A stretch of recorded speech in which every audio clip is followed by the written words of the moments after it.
I started ECC Solar in '91. I've been working in solar since '87 and research. So we did research for about 5 years, and I wanted to get more into applications and actually get it, instead of in the research field, I wanted to get it into people's houses. And so that's why I started working more in the field with people, and started called it Energy Concepts then, Energy Concepts Corp.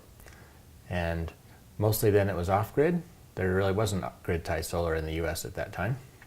And so it was small applications. There's water pumping, telecom,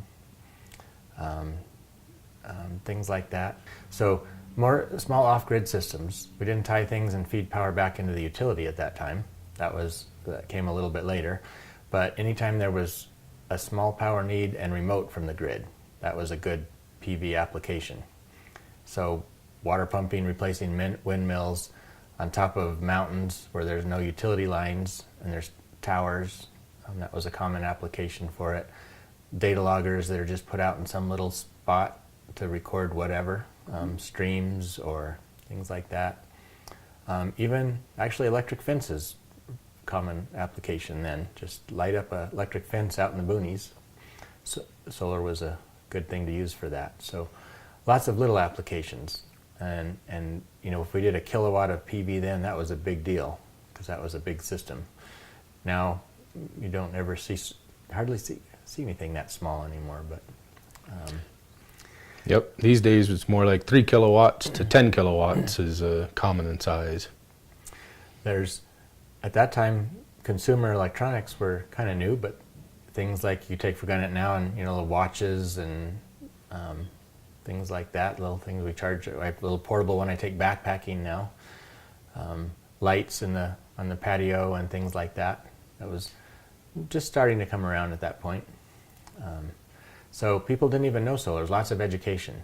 So lots of talking to people about what this is and how it works. People didn't just hear about it on the news, and it wasn't in politics at that time. So people would wonder, how am I going to power things like that? And we'd have to educate them on it and how it worked. So lots of that, and very expensive compared to now. So when we did houses, off-grid houses, first of all, it was lots of energy-saving devices. Things ran DC, appliances. We didn't even use inverters on some houses. Everything was DC. A little more efficient, but much more costly on the equipment and less reliability.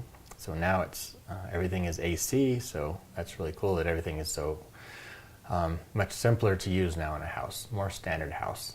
So an off-grid house then would have DC lighting, a DC refrigerator, a generator, which we still use generators for backup, and maybe only 2, maybe 50-watt PV modules would be on the house.